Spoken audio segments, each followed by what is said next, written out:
Elisa Lucas from Best Forevers, a podcast for kindred spirits. I'd like to start a movement where we spend more time loving on our friends because although friends are important to us, they're often in the shadow of other relationships. So if you want to love on your friendships a little bit more, embrace friendship a little bit more, or just appreciate your friendships a little bit more, then this podcast is for you. We'll explore all the different ways friendships take place, share the amazing stories of friendship, and discuss best practices for the difficulties that friends may experience. It's time to embrace friendships because without our friends, who would we be? So check out Best Forevers on iTunes, Stitcher, and all the other podcasting listening venues. And be sure to follow Best Forevers Pod on Instagram, Facebook, and Twitter.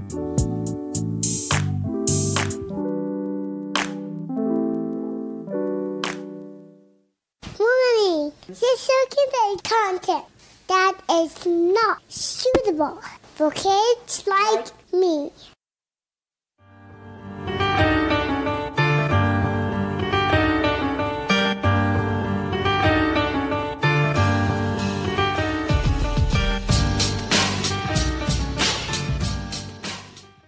Welcome to Crime Crazy, the weekly true crime podcast with Aaron Plime and Diana Seacon, where we prove that we know nothing about our legal system, but we're still crazy for a good true crime story.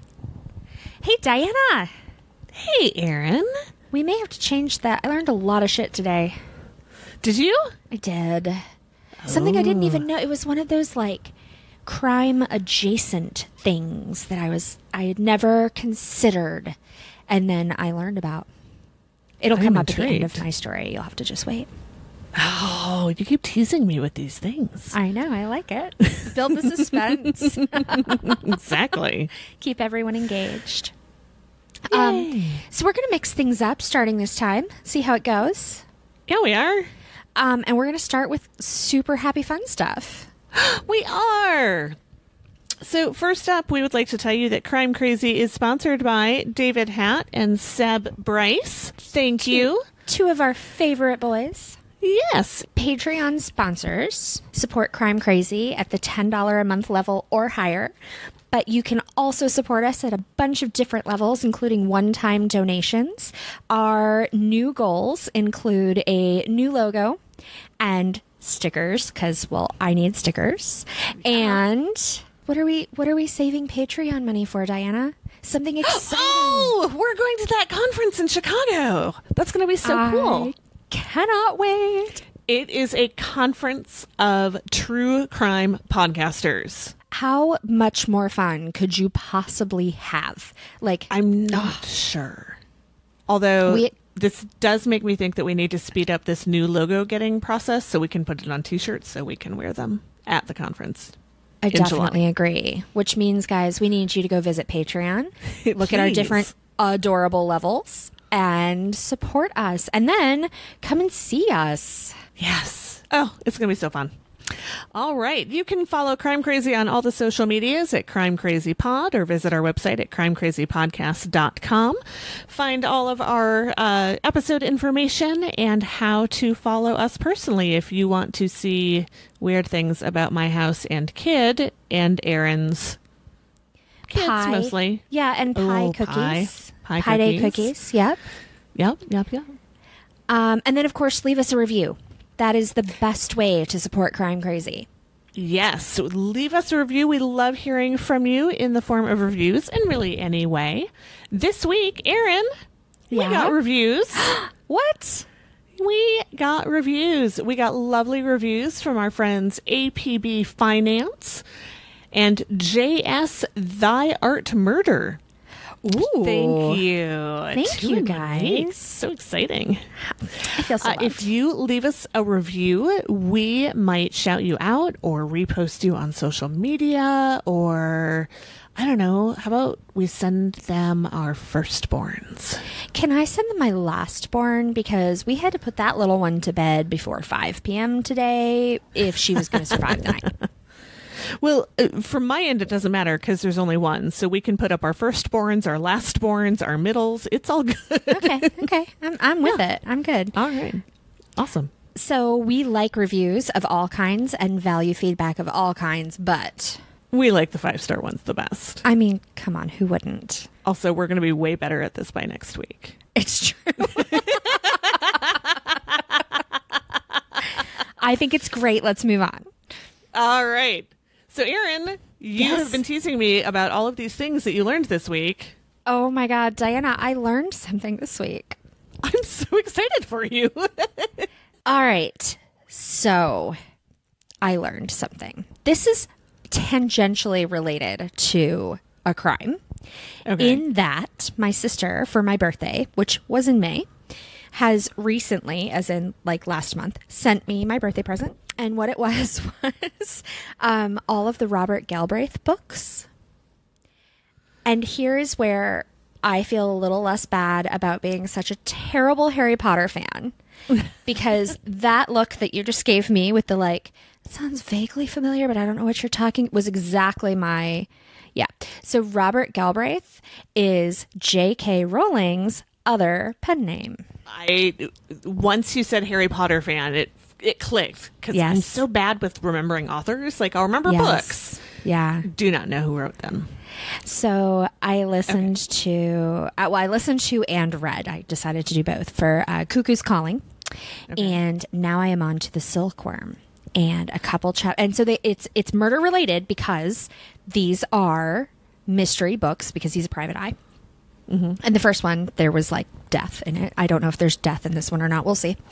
But one of the characters said, "Oh my God, did you know?" And then started talking about silkworms. Mm-hmm. And I was like, wait a sec. So I had to go Google to see if this was true. Because it turns out I'm kind of an idiot about the world around me. Do you know anything about silk? It's pretty and it feels good. Yeah. Where does it come from? And it's made by worms? And it's made by worms. I guess in my head, I just always assumed that it was one of those things like you could get it from worms, but mostly we get it from a goat. Oh, you didn't know it was all from the worms. I did not know it was all from the worms. So then I did some research and I found out all of the like cool shit about this process. Cool and cruel. So first, you did not read that book whose author I can think of but cannot pronounce. And the title I cannot think of. But there was a lot about silkworms in there. Well, I am currently reading The Silkworm, and there is also a lot about silkworms in there. So first thing that I learned that everybody else already knew is that silk comes from silkworms. I looked at some pictures of the moths that they make. Mm-hmm. If they don't if you aren't using them for silk, because that tragedy is about to happen here, but you would recognize all of them. Like they're like, if you think of like a fancy moth, like this was the one that you would draw, right? You would know them. So they eat mulberry leaves, these caterpillars, and then they spin a cocoon, and then they are captured, which really is giving silkworm farmers far too much credit because they're just collected. They can't run away in a cocoon. They're fairly firmly affixed, is my understanding. They are. So then the horribleness happens, which this was sort of the surprising thing. They don't they don't let it hatch, and then it goes on to become a pretty moth, and then they use the cocoon that it has discarded. Nope, that might damage the fiber and it creates too much work. So instead they just boil the whole fucking thing and dissolve the little worm inside its cocoon. So basically, they let it do the hard part of its life and grow and spin the cocoon. And just when it thinks it's going to be a beautiful moth, they kill it in boiling water. And then they unwind the cocoon, which is a 1/2 mile long silk fiber. 1/2 mile. Right? It takes 3,000 worms to make a kilogram of silk fiber. And if you are weaving something like a silk kimono, that's about 1 kilogram and 2/3. It's like 5,000 worms worth of silk that you need. So there are also other bugs that make silk that we could use. There are some other caterpillars that are wild that have silken cocoons that people do harvest, but it's it's not as good or reliable a fiber. It's not like a very consistent color, so it's not as valued. And also it's a lot harder to come by because they're all wild. They're not like nobody's making a farm of these particular caterpillars. There are also grasshoppers that spin silk. And then, of course, really? Yeah. And then, of course, spiders spin silk. Their silk is the most amazing and what people would most like to use. But the problem with both of those is that they do it throughout their entire lives, which is great because you wouldn't have to kill them to get it. But they only do a little bit at a time. And so it would be really hard to gather. And they were talking about like in the instance of spiders that you couldn't have, like you can have a silkworm farm where you plant a gazillion mulberry bushes and then you harvest most of them and then you let the other ones grow into moths and lay eggs and rinse repeat. But with spiders, since they eat meat, they eat each other, and every species of spider would you couldn't put them in the vicinity. Even if they were very well fed, they would still eat each other. They're very territorial. So it's not efficient enough. That's a bummer. Right? So yeah, that's what I learned. That is really fascinating. Even though you knew some of it. Well, I mean, I knew that silkworms made silk, but it never really occurred to me to think that there might be, I don't know, filler? Is that the wrong word? Like something else in there, or that it was... Yeah, I don't know. I guess I thought, like when I think of a worm, that is a really inefficient way to gather a fiber. Like a cotton plant, fine, easy to gather lots of it. A sheep are pretty big, right? Then you think of rabbit and you're like, well, I understand why like Angora is so expensive. Right. But the thought of they're worms. They're like 2 inches long. And that's a disingenuous name too, because they're not worms. They're caterpillars. I think what I didn't realize necessarily that it was the cocoon. I don't know if I just thought they pooped out silk or what I thought. Right. But well, so it also makes me wonder, I don't know what they're called, and I don't know if you guys have them here, actually. We had them all the time back in Virginia, but they are short, brown, very thin caterpillars that are fuzzy. And very friendly, and they spin those giant nests that just destroy trees. Is that a gatherable, usable fiber? So we don't have those. I'm thinking of the little brown fuzzy caterpillars that we all used to like put in jars and feed geranium leaves, and then they die. Oh, like Fuzzy Wuzzy. Yeah, yeah. So no, I don't think we have those. They're called tent caterpillars. Oh, I don't think so. So, and the problem is they would kill the trees, right? They're actually super, super, like, tame caterpillars. They're not afraid of people. They're very hardy. You can find, they're like this photo, which I guess I'll just have to either cut or post about this somewhere. But they're like this. You can find them in handfuls. So I have to imagine they're an invasive species. But at the same time, like, should we be harvesting and spinning this fiber? Well, and with that, I suppose if the tree is already on its way out, because separating it, that seems pretty firmly attached the way it's wrapped around the tree. Yeah, you'd almost That'd be a have problem to get it off. Cut it. Yeah, you'd have to cut it into spans and then re-spin it, I think, which that's why with the silkworms they boil them alive, because they don't want to have separate fibers. They want one long fiber, which they can get which is also what makes silk so strong. Yeah. I remember when Liam was in preschool and his preschool teacher bought some variety of caterpillar, I forget what, to grow in the class and show how that whole thing goes. Yeah. And so I was looking at the cage once they'd spun their cocoons, and there were little things underneath the cocoons. And I said, like, what's that? Oh, that's their heads. I'm like, what do you mean that's their heads? Yeah. And apparently this variety of cocoon or caterpillar, when it spun its cocoon, it kind of liquefied in there and then like reconstituted, but with a whole new head. Isn't that how it all works? I thought that was how all of it worked. Is it? That is fucked up. So I agree.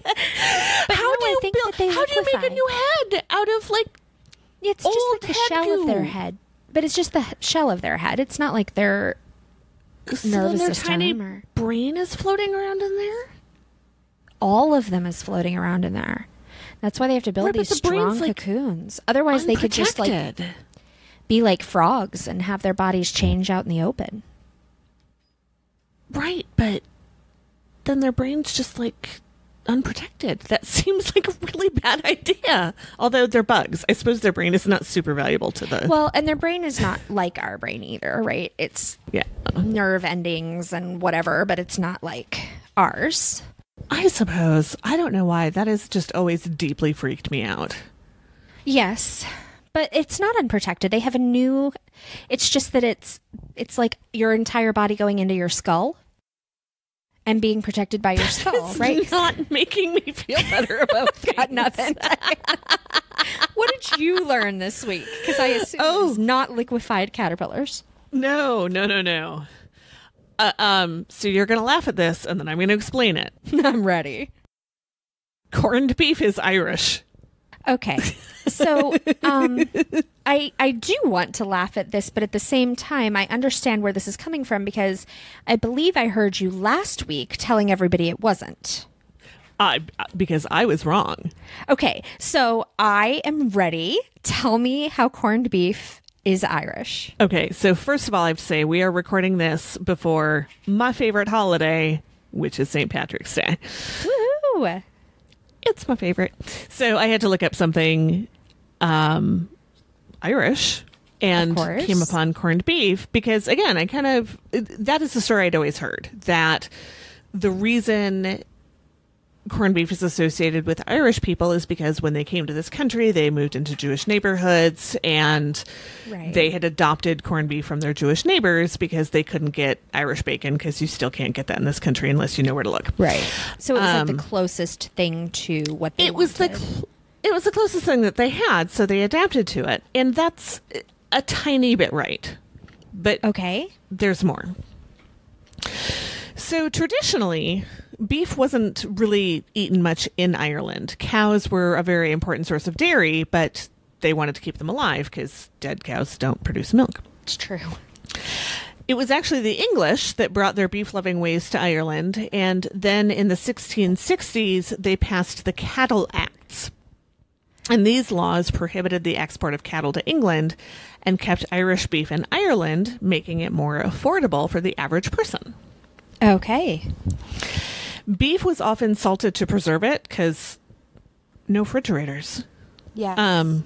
Mostly no ice. That is one major reason I could not go back and live at any point in history. Like, I like for my things to be cold. So cold. I like for them not to be moldy. Oh, big fan of that too. Yeah. And not oversalted. So, that's not even going to help me. I don't like a lot of salt on things most of the time. Except hard-boiled eggs. But even not a ton of salt. Just a little. I don't know about that. But I would just be so thirsty all the time, and all the water was full of cholera. It's true. No good. No. Anywho, that was a really good segue. The original source of the word corn in corned beef is from the Germanic word, I'm not going to pronounce this right, kernam, meaning small seed. And in the 17th century, around the same time as those cattle acts, salted beef started using the name corned beef because of the large kernels of rock salt that was used to preserve it. England loved corned beef, but Ireland made it. Ireland had lower taxes on imported salt, so they could get the really good stuff that England couldn't. The quality of the salt is almost as important as the cut of meat in corned beef. So this really good salt made corned beef popular all over the Western world, going as far as the West Indies and the United States.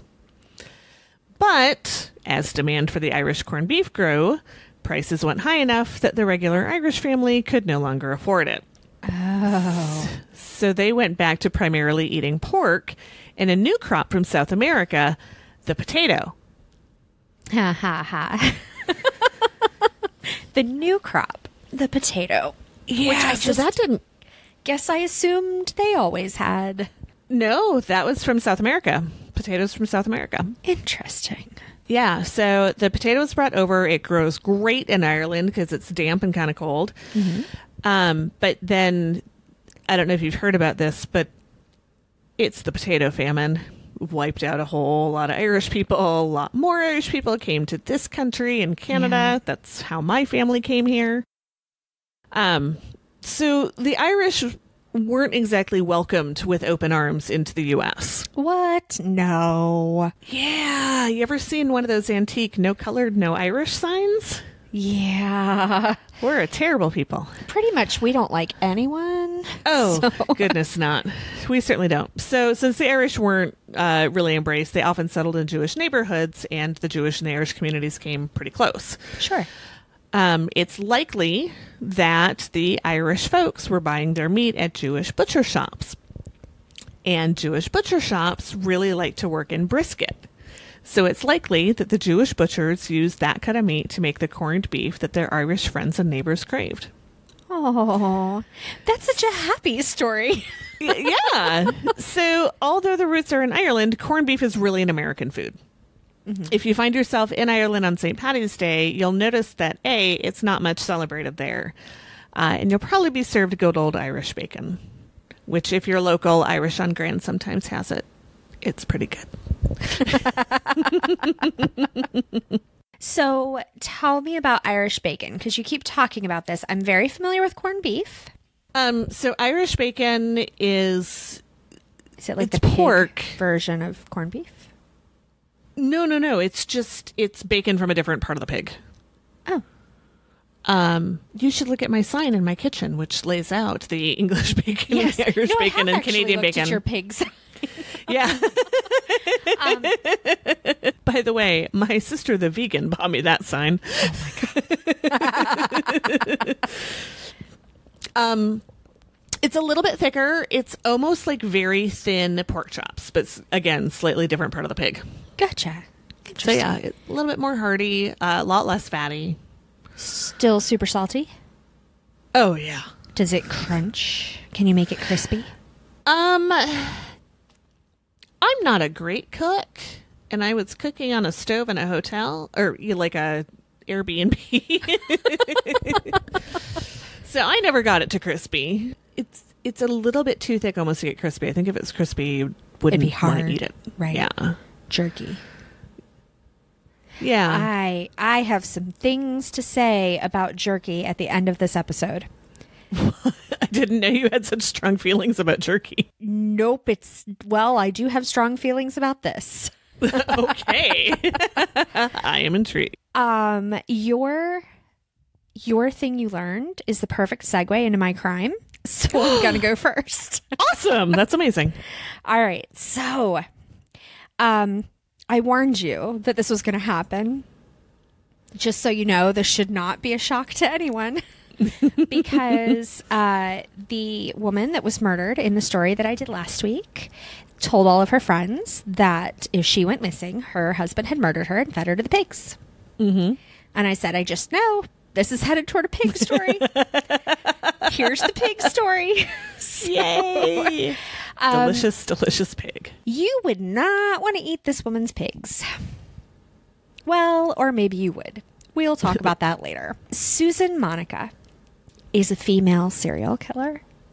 Oh, I know. What? She was born July 8th, 1948. She owned a farm in rural Weimar, Oregon. And this farm was a pig farm. Yay! Which is never good. So, Susan had an employee named Stefan, maybe Stephen, maybe Stefan. His last name is Delacino. I think it's Delacino. We're going with it. He was a handyman that she employed on her property because she was a single woman who owned a pig farm and was rather old. He also was rather old. He was 59 years old. And then in 2012, he went missing. And no one knew what had happened. And I guess she knew the family enough to know that he was missing, and they had contacted her to find out what she knew. But there was just no one ever found him or found any evidence of anything. He just was gone. So in 2013, she was forced to hire a new handyman. And this time she hired Robert Haney, who was 56. But then in September of that year, he also went missing.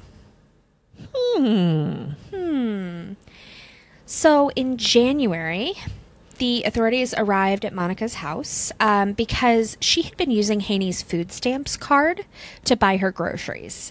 And since they had been told he was missing, this was fraud. And so they came to her to say, hey, this is fraudulent. Also, why do you have his food stamps card? Also, what do you know about him being missing? This is the second guy to go missing on your farm. And that's when they searched her home and they found evidence of human remains. So they searched the entire property. Her property was just amazingly awful. Piles of garbage, animal bones everywhere, no running water, no sewage, no sewage facilities at all. She on a pig farm? On a pig farm. Oh. Everything was filthy. There were smells of rot. It's hazardous to even be in the area. So they had to search this property. And after searching for a really long time, they found parts of 2 humans. The first one, 56-year-old Robert Haney, the handyman who had gone missing in 2013. The second one was initially unidentified because it was a little bit older, but later they determined that it was Delacino, who had gone missing in 2012. So everything was disgusting and horrible. They took what they could find of these 2 bodies and they autopsied them, looking for cause of death. And they found a couple of things. One, they both had gunshot wounds. And 2, they both had been gnawed on by something not human. And 3, they both had been dismembered by a blade. Yes. So, her farm was 20 acres. They dug over 50 holes looking for any other evidence or victims, but they didn't find anything other than these 2 bodies. They very quickly determined that the pigs were the creatures that had been gnawing on the human remains, and so they euthanized all of them, which is why I say you would not want to eat them, because they had eaten people. A former resident, so perhaps a former employee, someone that had lived there or worked on the farm, had witnessed Monica in the past feeding dead house pets and livestock to the pigs. So this was her normal disposal method, is that, if something died, she would toss it to the pigs and they would eat it. So, of course, the police bring her in and they interview her. She told investigators that Mr. Delacino had shot himself in the head multiple times, but that didn't really fit what was going on, because you don't really shoot yourself in the head multiple times. And you should only get one. Yeah, later she said actually it was self-defense. He had attacked her and she had shot him in the head multiple times. And she also said that after this happened, she was freaked out or whatever. She left. When she came back, the pigs were already eating him. And so she had dragged him away to bury him. But that she didn't feed him to the pigs, they just came across him. But wasn't he chopped up? Yeah, well, yeah. So... Okay. So the pigs got out an axe or something. Right. And chopped him into bite-sized pieces and then ate him. And then ate him. And then, in the time when she was away, but when she saw what they were doing, she took him away and buried him. Right. Never calling the police after she'd been attacked and forced to kill somebody. Right. And then found her pigs eating. Right. Yeah. No, why would you call anybody about that? No, you definitely shouldn't. No. in regard to Haney, Monica claimed that he had disappeared from her farm the summer of 2013. And later, when she went out to check on the pigs, she found him and they were disemboweling him. They were eating his stomach. And that she shot him to death to ease his suffering because it was clear to her that he couldn't be saved and she didn't want him to suffer being eaten alive by pigs. But then later on, she went back and forth on whether or not he had been alive when she shot him, or maybe like he was already dead because the pigs were eating his guts. And then I guess, although she didn't offer an explanation, but that she must have collected what the pigs had not eaten because they managed to find bits of him in plastic bags in her barn. Ugh. Yeah. So, couple of things about her. Even during the trial, she was really unruly. She had to be removed multiple times. She kept wanting to stand up and demonstrate how she had shot the men, in an attempt to like prove that she, I don't know, maybe she was like thinking through and coming up with, well, maybe it would have been more believable if I had done this. Let me show them this. And just like no filter. She gave interviews to the press, all kinds of things. Wow. She had one videotaped interrogation with the police that was shown at the trial in which she said, I don't value human life very much. My feeling is the only thing wrong with the planet is that there's people on it. If not for us, all the other people or all the other animals, even dodo birds, would be here. And she told investigators that the reason that she didn't call the police when she had to kill Delacino out of self-defense was because she worried they would put down her pigs for eating him. She did not help herself on that. She did not. Right before, right at the very, very end of the trial, they had to remove her for trying to demonstrate again how she shot the men. And she didn't get to come back until like the verdict because she couldn't be allowed to be in there. So she was 66 years old when she stood trial. She had been charged with the shooting, death, and dismemberment of 59-year-old Stephen Delacino and 56-year-old handyman Robert Hanley, or Hanny. And she fit the FBI's criteria for serial killer, which is a person who kills at least two people in separate acts that are not part of a running crime spree. And I know there's a little more to it than that, but it counts. When that number is low. Right. And then also the like cool down period and the reason that you're killing people and all. But I don't know how much of that is like the legal definition to categorize someone as a serial killer versus like the psychological like profiling of a serial killer. I don't know if there is a real legal definition of a serial killer because you don't get charged with serial killing people. You get charged with individual murders. Well, no, but then you would be categorized in like crime databases and statistics as serial killer. Would you? Do they categorize like spree and mercy and all those other things? Oh, so mercy. We'll get there in a second. Oh. So she pled guilty to both counts. Or no, I'm sorry. She pled not guilty to both counts of murder. But every time you opened your mouth, you told us how you did it. Yes. Well, she pled guilty or not guilty. God, I can't say it. She pled not guilty to murder, abuse of a corpse, and identity theft. Identity theft, like there's no wiggle room there. Yeah, no. But I guess she considered what she had done not murder because one was self-defense and one was a mercy killing, where she may or may not have actually killed the person because he might have already been dead, but she shot him anyway. You want to make sure. So, yeah. During the trial, she had a lawyer who seemed competent, although completely undermined by his client. But she chose to cross-examine the case lead investigator, Eric Henderson, anyway, by herself. The Oregon State Police anthropologist testified that Hanny's legs had been dismembered with an axe and that his thigh bones had been gnawed on by an animal, and that he couldn't determine whether or not Hanny had been dead before his legs were detached and chewed on.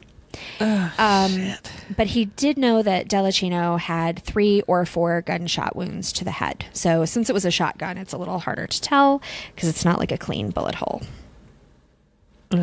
Another weird thing Monica did during her trial is while she was in jail, she sent a birthday card to another inmate and signed it from the sweetest murderer in Jackson County. Wow.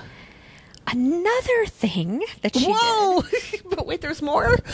But wait, there's more. Is that she would get frustrated during the trial and threaten to kill people and feed them to her pigs. God damn. She's real smart. So, on April 21st, 2015, Monica was, no surprise, convicted on all counts. There had been 6 days. I know. 6 days of testimony, and the jury deliberated for almost an hour. Oh, they didn't even wait to get a snack. Nope. So they convicted her for 2 counts of murder and abuse of a corpse. She was sentenced to 50 years in prison minimum. Mm-hmm.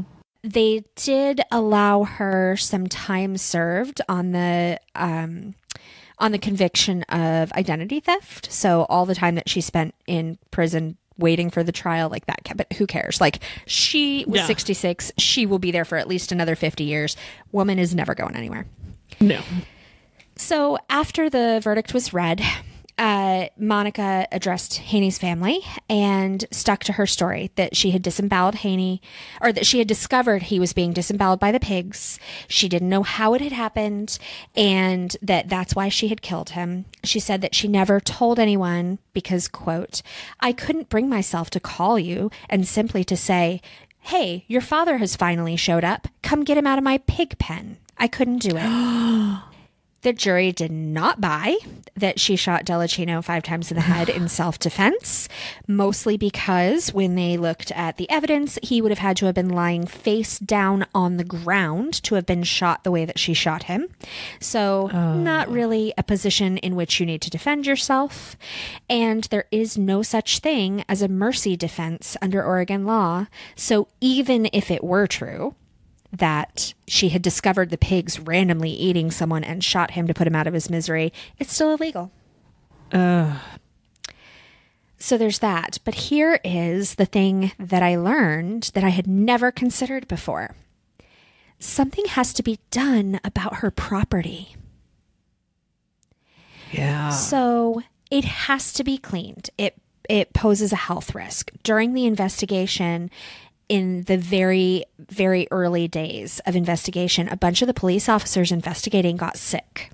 Sure. And they said they never determined whether it was something they had been exposed to there or whether they just all got the flu, but they got like seriously out of work sick. And from that point on had to wear respirators when they were on the property. Mm-hmm. And so it can't sit the way it is. Monica does still own it, even though she's in prison. Like, that's not something that people can just go in and reclaim or give to the government or whatever else. Right. And because she still owns it, she's still responsible for the cleanup. And so she could instigate cleanup on her own from prison, hire people or have her family or whoever hire people. She could deed the property to someone else and then they would be responsible for it. Or she could just do nothing. If she does nothing, then the government will hire crews to go in and clean up and then they'll put her with the bills. Ultimately, which she can't pay.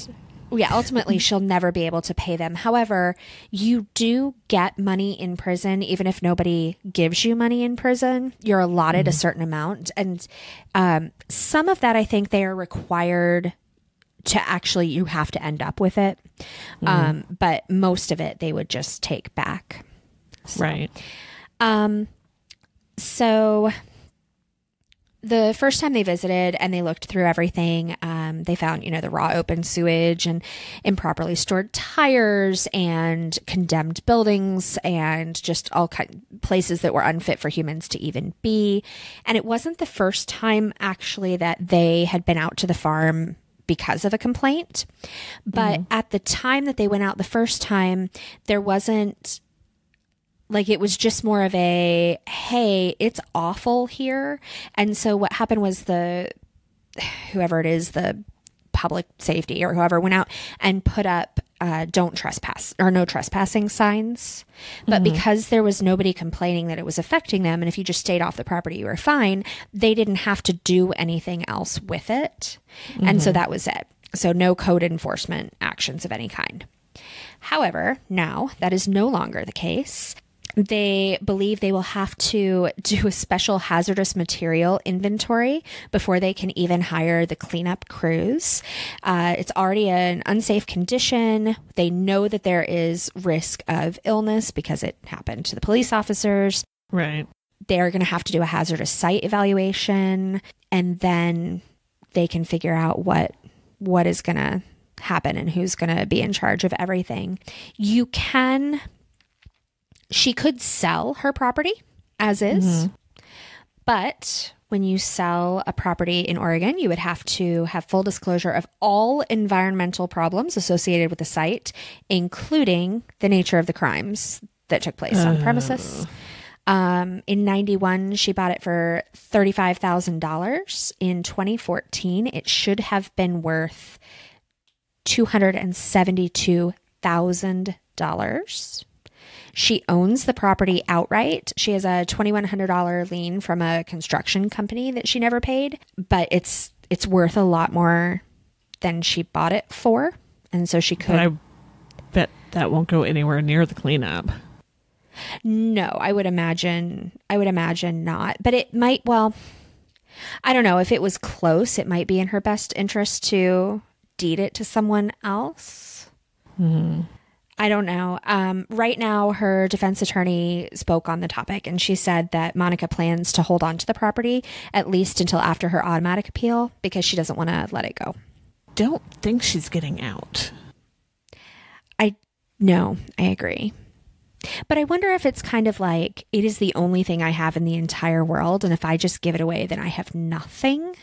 Yeah, no, I can see that. Although I wonder if part of it's too, like, she does not seem like she's on top of things. Does she think an appeal will work? Does she think she will be released on a technicality or appeal or what have you? God, can you imagine? No. Can you imagine? I mean, like, there was no motive. Like, I read probably 6 articles on this, and no one talked about motive other than she claims one of them was a mercy killing and the other one attacked her. And that is pretty much 100% impossible in both cases. So she just killed them and fed them to her pigs. And I don't know what she was doing with the pigs. I'm hoping that their whole life cycle was just to be a garbage disposal, because even without the humans, she's just been knowingly feeding them deceased pets and other and I'm fine things. With pigs eating meat and then people eating pigs, like, whatever, but not like my cat mysteriously died of something and so I fed it to the pig and then I ate the pig. It's not okay. No, that's a step too far. Yeah. But yeah, was she selling them for meat? Right. Was she part of I don't really know how any of that works. She could have even just sold it to like a local butcher or a local processing plant. Or were they just kind of pets? I mean, I don't know. Well, and she bought the property. She hadn't even owned it that long. So like, she was like, hey, I want a pig farm. And went out and bought a pig farm and then turned it into this unlivable, hazardous waste murder place. Which, to be fair, if I bought a pig farm, that's exactly what it would turn into, because I do not know how to be a pig farmer. Yeah.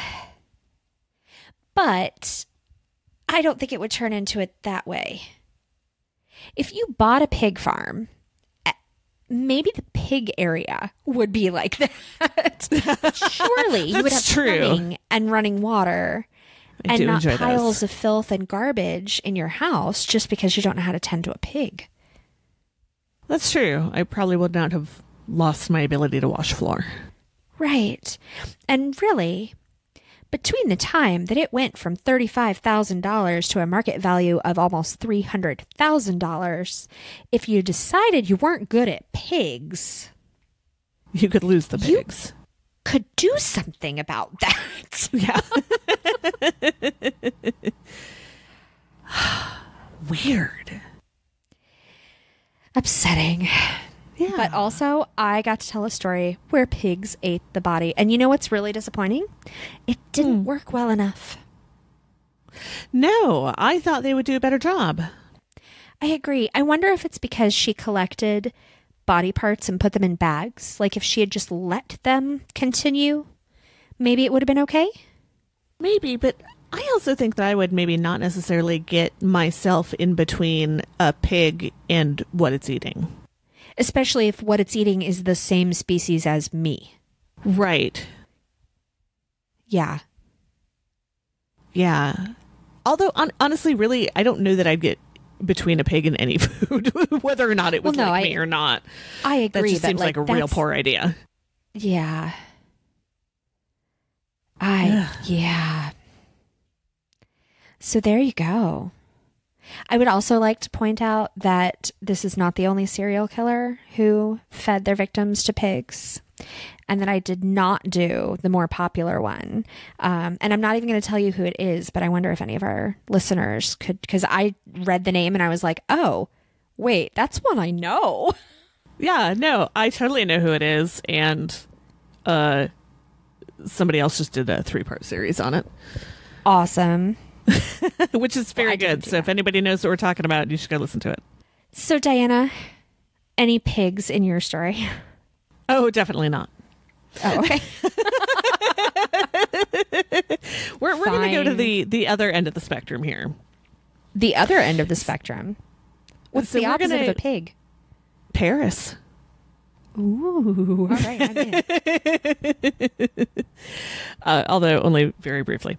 So last time on Crime Crazy, I covered the spectacularly criminal life of Marjorie Congdon / multiple other last names.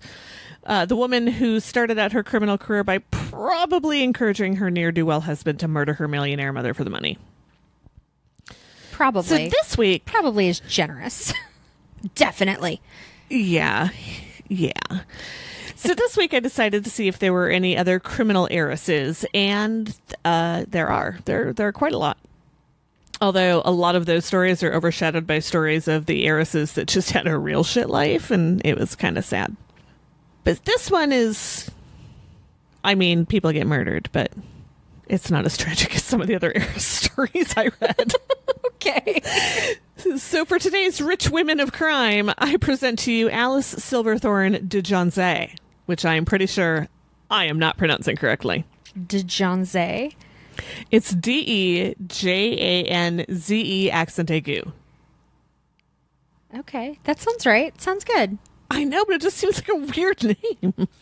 Agreed. All right. Alice Silverthorne was born in New York in 1899. She was the only child of Father William Edward Silverthorne, who was a textile industrialist, and Julia Bell Chapin, who was part of the Armour meatpacking family. They work in pigs. Yeah. She was raised in Chicago in the Gold Coast neighborhood. Her mother died from complications of tuberculosis when Alice was 8. And her father was overly preoccupied with making money and the bottle, so he wasn't around much. And Alice was mostly raised by her German nanny. William remarried pretty quickly, had 5 kids with his second wife, only one of whom for sure lived to adulthood. There's one child that was listed as born, but nobody seemed to know what happened to her. Oh. So maybe she made it to adulthood and, got married and lost. He divorced the second wife, went on to marry 2 more times in his life. When Alice was in her early adolescence, she was introduced into a wild social life by her father, who also took her to Europe several times and promoted her image as a prominent debutante. There is some debate as to whether he had an inappropriate relationship with Alice. Mm-hmm. But either way, he lost custody of her when she was 14, when one of her uncles took her father to court over the alleged incest. That uncle sent her off to a boarding school in D.C., and thereafter she lived with her mother's relatives in New York. When she was about 22, she was living in Paris, had a job for I think it was a fashion designer or something very fancy. And she met Frederic Jacques, Comte de Janzy, I don't know. He was a race car driver and the heir of a very important family in Brittany. After a 3-week romance, the two were married in Chicago. It practically took 3 weeks to get to Chicago back in those days. Jeez. Yeah. That's really fast. That's really fast. But also when you have to plan travel between Paris and Chicago in the 1920s. Yeah. No, 3 weeks. I don't know. You seem cute. Let's get on a boat. Yeah. No. Yeah. Oh, I'm sorry. We've known each other too long. Right. If we go right now, we'll know each other by the time we get married. That's right. It'll be totally cool. We'll be staying in this tiny little cabin being seasick together, if that's not true love. No. They were loaded. No tiny cabin. Oh, okay. I'm sure they traveled in style. They were married in Chicago. They had a quick trip up to New York and decided to settle in Paris. They had 2 daughters together to whom they were neglectful parents, and the girls were mostly raised by nannies and Frederick's sister. In 1925, Frederick and Alice became close friends with Jocelyn, who was the 22nd Earl of Errol, and his wife, I don't know how to pronounce this. It's spelled Idina, so it might be Edina. Sure. So we're going to go with that. Jocelyn and Edina invited Frederick and Alice to their home in the Happy Valley area of Kenya. The Happy Valley was a community of British colonials, mostly titled and very rich, that had become well known among the socialites in the UK for those seeking a hedonistic lifestyle, complete with sex, drugs, and alcohol, because it was the 20s and there was no rock and roll yet.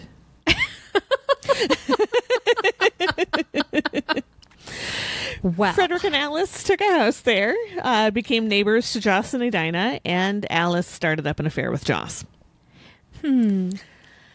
Frederick and Alice returned to Happy Valley the next year in 1926, where Frederick took up lion hunting and Alice took up screwing a British nobleman, Raymond Vincent de Trafford. This was at least they had their hobbies. Well, and so he's reading a little bit about this Happy Valley, which I'd never heard of before. It's like this community of not even expats. They kept calling them colonials, and I think that's probably the best way. Like a bunch of rich white people that wanted to be exotic. So they moved to Africa and built a rich white community. Right. That's but they all were it talking, takes, Right. But they talked about like everybody was partner swapping and there were all sorts of affairs. And, you know, when she started sleeping with the Earl of Errol, that was cool because she and the wife were best friends, and the wife knew that she'd bring the husband back, and she might have been fucking her husband on the side. Like everybody was fucking everybody. Community. Totally. Just a bunch of open marriages. Bunch of open marriages, and drugs. all sorts of drugs, all sorts of booze, all sorts of craziness going on. Sounds like kind of a great time, I'm not gonna lie. It does kind of sound like the lion hunting I don't approve of, but you know, the rest of it's whatever. No, but like the going out in the Jeep and finding a lion to look at and go, holy shit, that's awesome. It could kill I'm on me. board with Let's go that. fast. Yeah. Yeah. Also, like the invading another country's land and putting your rich whiteness all over it. That part's not cool either, but the rest of it sounds kind of fun. So she was having an affair with Raymond de Trafford, and it was a pretty serious affair. At one point, they attempted to elope, which is interesting because she was definitely still married, but returned back to Happy Valley. They just were like, oh man, we ran out of gas. Let's go home. Right, yeah. Didn't really get the whole story on that. That fall, Frederick brought Alice back to Paris to try to save their marriage, but he was not successful. Alice asked her mother-in-law to help her get a divorce, which the mother-in-law declined to do, but did lend Alice a flat in Paris to use as a love nest with her new boyfriend. So Frederick filed for divorce. You were so happily married when you could sleep with anyone you wanted. I don't think you need a divorce. Here, have a flat. Right, exactly. So her husband filed for divorce. On the morning of March 25th, 1927, Alice and Raymond met up. Raymond was in Paris. And Raymond told Alice that because his family was very, very Catholic, they would disinherit him if he followed through on the plan to marry Alice. Then they went shopping, where Alice bought a gold-mounted, pearl-handled revolver. Okay. And bullets. Mm-hmm. You know. This is going to end well. Super well. At the Gare du Nord later that day, Raymond was on the train to go home to London. Alice was in the car saying goodbye when she pulled out her little revolver and shot him in the stomach, puncturing his lung, and then turned the gun and shot herself in the stomach. Oh. The train conductor opened the door and Alice said, "I did it," before collapsing. They were both taken to hospital, where de Trafford spent several days in critical condition. And Alice's family tried to take her to a fancy private clinic, but they were stopped because she was technically under arrest. Yes. Alice said that she regretted shooting Raymond, but didn't give much of an explanation, saying to one police officer, "I decided to shoot him just as the train was leaving. Why is my own secret? Don't ask me." When Raymond regained consciousness, he made a statement, which he used to try to protect Alice, saying, "Why, Madame attempted suicide. I tried to stop her, and the weapon was accidentally discharged. A deplorable accident, surely, but yet an accident." Dude, you bought her a gun, which she immediately used to shoot you in the stomach. She bought a gun. He didn't buy it. Okay. She bought They went it. shopping together. They went shopping together. They went to a sporting goods store, or that's what they called it. I'm sure it wasn't like a Dick's. And she bought it. And one of the clips in one of the articles I read, she was asked about, like, he was with you when you bought the gun. Like, didn't he say anything? She's like, nah, he figured I was on an errand for my husband. Like, whoa. I don't know about you, but my husband never sent me out to go buy a gun. Well, no. And if he did, perhaps the person with whom you were having an affair would be the reason he wanted the gun. Like, this can't end well for him. Right. But just also, how does that come up in casual conversation? Hey, on the way back from the store, would you pick me up a gun? Right. Right. You're going shopping with your boyfriend today, right? Right. Goodness. Alice officially confessed to the shootings on April 2nd. In her written statement, she said she'd tried to commit suicide several times in her life, saying, "I wanted to kill myself, for I have always had ideas of suicide. From time to time, and without reason, I have wanted to die." She was officially charged with attempted murder with premeditation on April 5th, and made a special statement 3 days later that she'd only meant to commit suicide when she bought the gun, but acted on impulse when she shot Raymond during the anguish of the last moment's separation as we embraced. You know what else has never happened? Never had a gun pulled on me when I'm hugging a dude. No. Yeah. On April 9th, Raymond returned to London, telling the authorities in Paris that he didn't want to take further action against Alice, but if he had to, he'd return to give his testimony. Meanwhile, Alice was being held at the women's prison, St. Lazare, in cell 12, which at one point also held Mata Hari. She petitioned the judge for release, which was granted, and she was whisked to a Paris nursing home by her aunt to await trial. I get the impression that nursing home is not what we're thinking of right now. No. To a resort. Kinda, yeah. With some medical stuff. Sure. The trial began on December 23rd, 1927, but only for the assault charge. Her lawyer had convinced the court that Alice was mentally irresponsible at the time she shot Raymond, and that her chronic melancholy and tuberculosis had deadened her intelligence.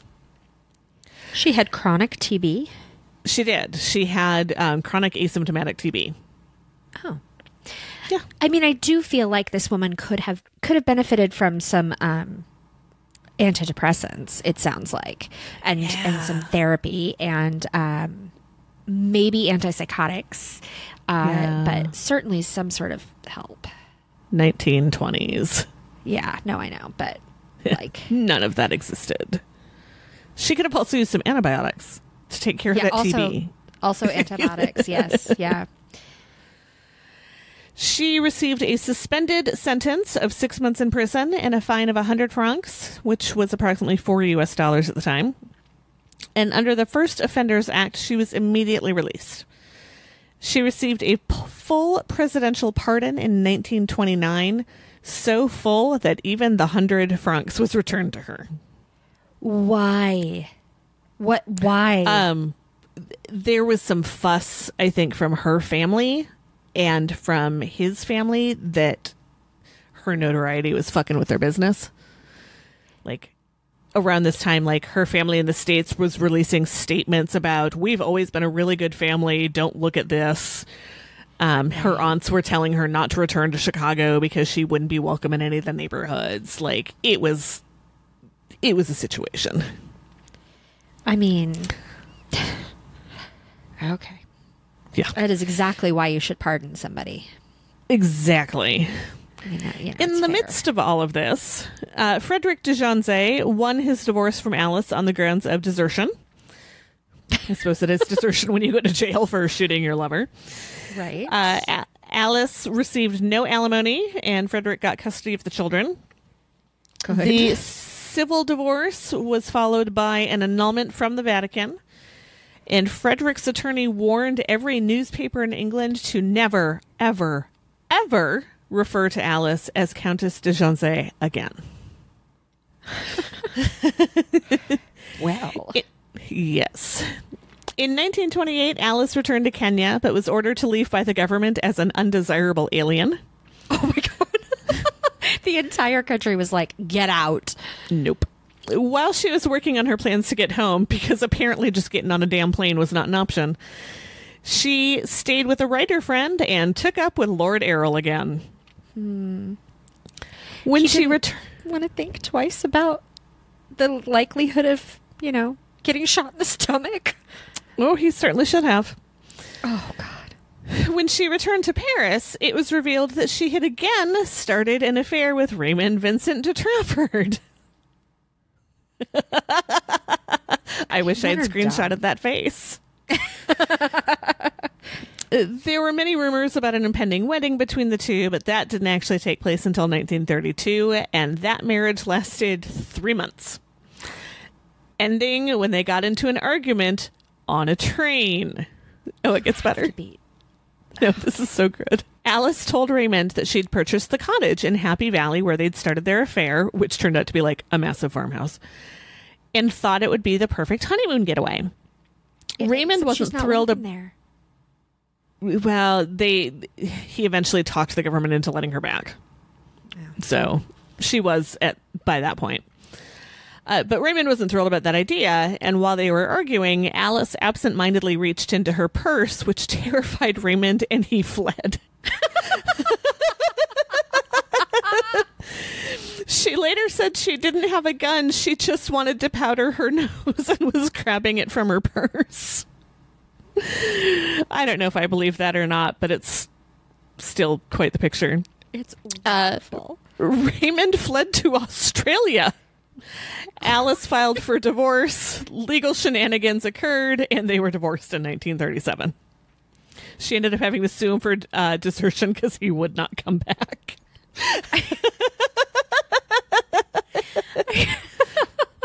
He fled from the particular car that they were in on the train, and then they started divorce proceedings from across town. No, he went to Australia. No. He went to Australia and wouldn't come back to town to sign the papers. Oh, my God.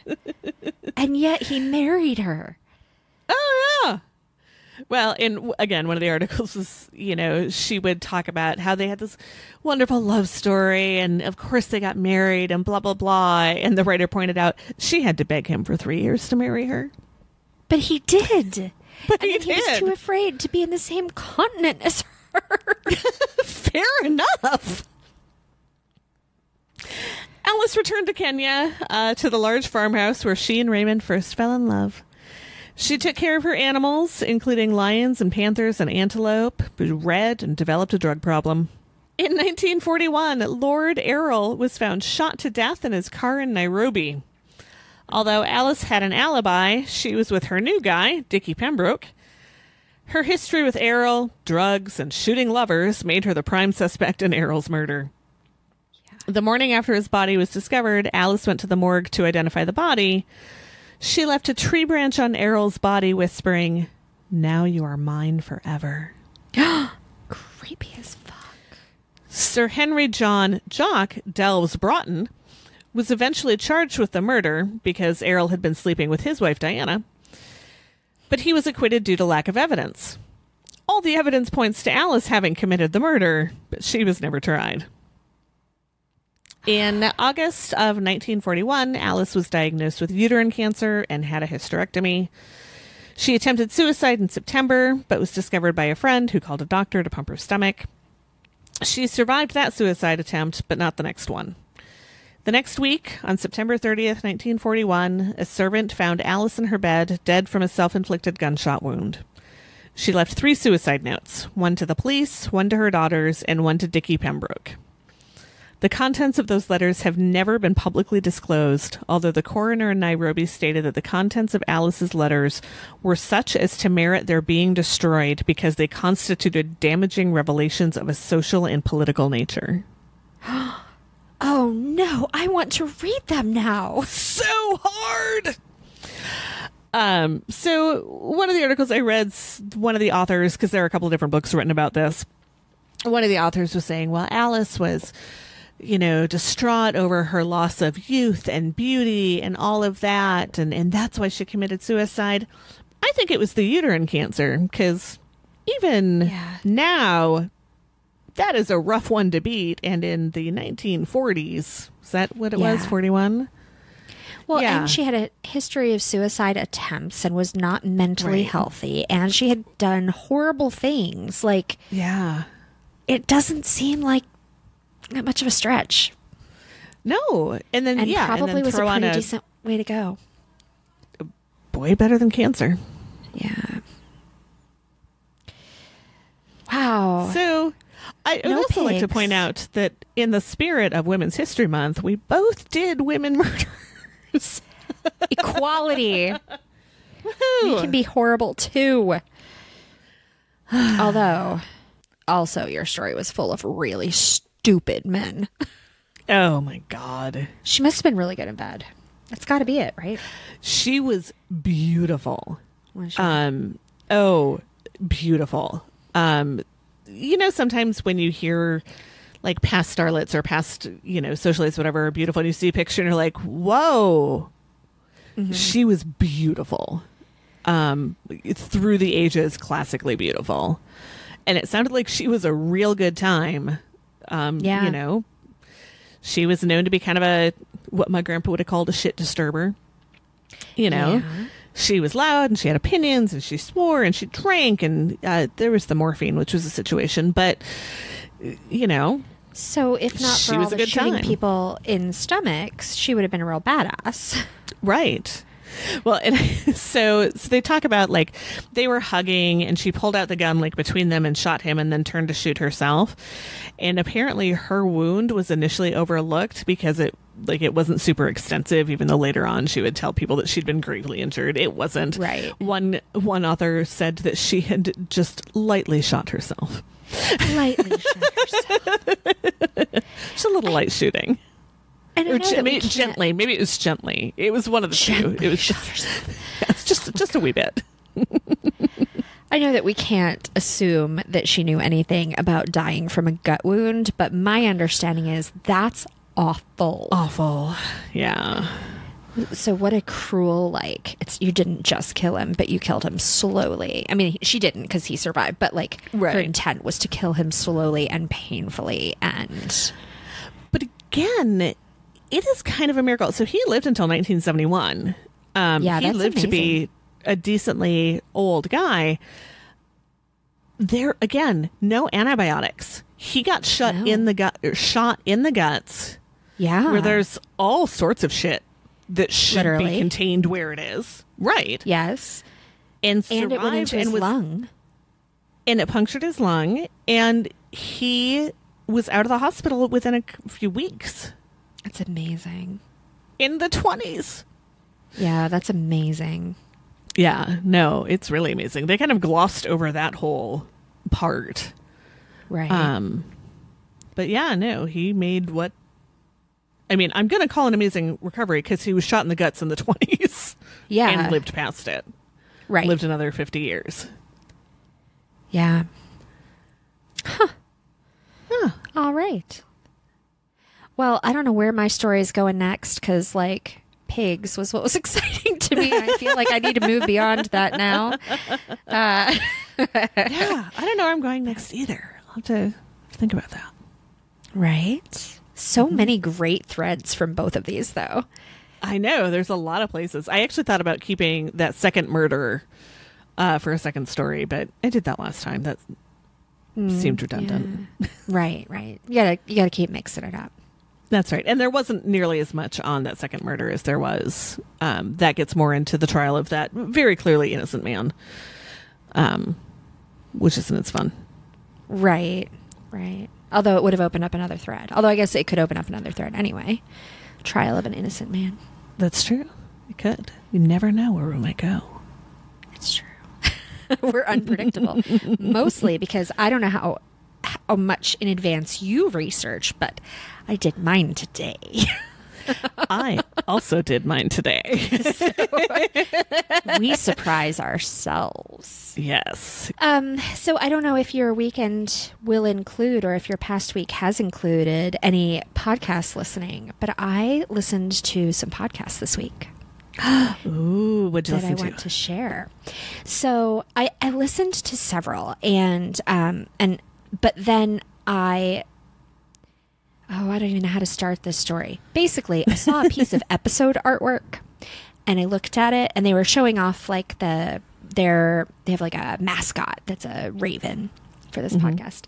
And they were really excited about it. And I was like, but what is that episode title? Like, I need to know more. So I listened to, it's called Everything is Awful Forever. And it is, I love it already. Right? And it is a lovely podcast, two British girls, and they are, they're just talking about, the way they put it was so much more graceful and hilarious than the way that I'll say it. But basically, anything in history that is so tragic, disgusting, or awful, or horrific, but now it's been a really long time, so we can laugh about it. I am subscribing now. Yes. So they don't have terribly many. They're a new podcast, and you can tell they're still like finding their footing a little bit. Right. But they're hilarious. They just have this great sense of humor. And the thing that I loved the most, I don't know if you know this, but like super gory crimes really appeal to me because they don't gross me out. I know, right? So a lot of times when true crime podcasts and such do super gory crimes, they gag through it or they, skip over the really awful part or whatever. These girls, no, cast iron stomachs. They do not shy away from that darkness at all, and I really appreciate that. I love it. The episode I listened to was called Medicinal Cannibalism. Ooh. Sawbones did an episode on that, too. Oh, yeah? This was very good. They talked about cannibalism all throughout everything, like our assumptions about cannibalism and then who actually was cannibalizing other humans and for what purpose. And they ended with medicinal cannibalism and like all of the cures that you could get from eating different people or different parts of people or whatever. And really focused on European cannibalism and finding it in places that you might not expect, like in really recent times and in all throughout all of the classes. And if the upper class are eating this kind of people, well, the lower class can't afford that kind of people. And so they have to do this. And it was fascinating, but mostly it was hilarious and disgusting. And I loved every moment of it. They talked a lot about mummies, right? Because that's maybe the first thing that comes to mind when you think medicinal cannibalism is eating mummies. And that's where the whole like jerky thing comes in because they decided that it would be maybe like eating people jerky. But because mummies are like soaked in wine and spices and all of that in the like preservation, like that they would probably smell yummy. Really tough. But be really, really tough. I mean, and I was pretty sure they ground them up into like powder, right? Didn't they eat them powdered? Mm-hmm. I don't think they chewed on them. I don't think they chewed on them, but like you've seen an unwrapped mummy, right? Yeah, they're like shiny and hard looking. Yeah. Yeah. So I could say jerky consistency, but like harder. Well, especially after thousands of years. Like I imagine they went through a jerky phase. Now they are not. We need to redo these stages of decomposition to include the jerky phase. Right. The jerky phase. Well, they also talked about Egyptian mummies, and that's what like rich people would eat. And then Arabian mummies, which are just poor people that got caught in the sand and then became totally dead and desiccated, but they kind of count because they're similar consistency, and that's what poor people could eat. Dude, I don't want to think of people as being of similar consistency. That's just really unappealing. It's really awful. So even worse is that they both were like, yeah, we would totally eat people jerky. I have since let them know that I don't think I am on that boat, although if they find a willing victim, I won't judge them for it, but I already have a hard enough time chewing like beef jerky. Well, I don't know. I can. So I don't know. I might. Yeah. I don't have a problem with it, but I know that assuming that the person you're eating is cool with it and you didn't like rob a body from some family or, murder somebody for the purpose of eating them or whatever. Like if we take away all of the other bad things, I don't really care if a person eats a person, whatever. But when I eat fish, for example, I can eat a couple bites and I really do enjoy it. And then after a few bites, my brain goes, this is a fish. You know what a fish looks like? You know what they smell like? They breathe their own pee. And then I can't eat it anymore. And I don't think I would make it that far with a person. Yeah. Yeah. So, yeah. I don't know. I would say now that the opportunity is not presented itself, that I would absolutely take the opportunity if all of those conditions are met. But when it comes down to it, I don't know. I don't know if I would. That's what they said too. They're like, we're talking about we would eat people jerky and we would eat this and that and the other because we are safely far away from that. Right. Right. Because what I have downstairs in my fridge is bacon. Right. From a pig. Absolutely. I mean, as far as I know. Right. Well, so there was that one time when we had these really lovely neighbors back in Virginia. They were really, really lovely human beings. And so I hate to say this, but when we first didn't know them very well, the wife, we hadn't seen her for a little while. And then one day the husband brought us this big piece of smoked pork. And we were like, oh, that is so nice. And I had just listened to the Wine and Crime episode on Long Pig. And so it sat in the room and I was like, okay, nobody is going to eat this until we go over there and say thank you and lay eyes on the wife. Like, we need to know this is pork and we don't know them well enough. And yet, before we did that, I did taste it. So maybe I would eat people because I wasn't sure it wasn't people and I did eat it. You weren't sure that, there was not a Sweeney Todd situation going on next door. I know. It wasn't the wife. We did then eventually see the wife many times. I should put that out there. But sometimes people just travel, or I think don't she leave might the have house been for a few sick days or something. Yeah. But yeah. So it's pretty fun. Everything is Awful Forever. 100% recommend. Also, they are part of the Lady Pod Squad, which is our wonderful little network of women podcasters that I love. So everybody there is amazing and you should support them. Excellent. Yeah. So Diana, as we close out our episode, do you have any advice for us today? I do. Although I think people have probably already figured out my advice for this week. Uh-huh. Which is, if she shoots you, don't marry her. Yeah. Yeah. No, I that shouldn't even need to be said. It shouldn't, but I feel like maybe somebody should have taken that guy aside and had him rethink this decision a little bit. Yeah. Also, I am a little bit amazed that it took over 3 years for her to absentmindedly reach for something and for him to go, fuck, and get out. Maybe it was just the last straw. Like in that moment, he was like, oh my God, for the rest of my married life, every time she opens her purse, I'm out. I'm going to flip out. I could totally see that. Call your people. Call your people. Wish them a happy St. Patrick's Day. Yay! It's the best time of the year. And it's grocery store daffodil season.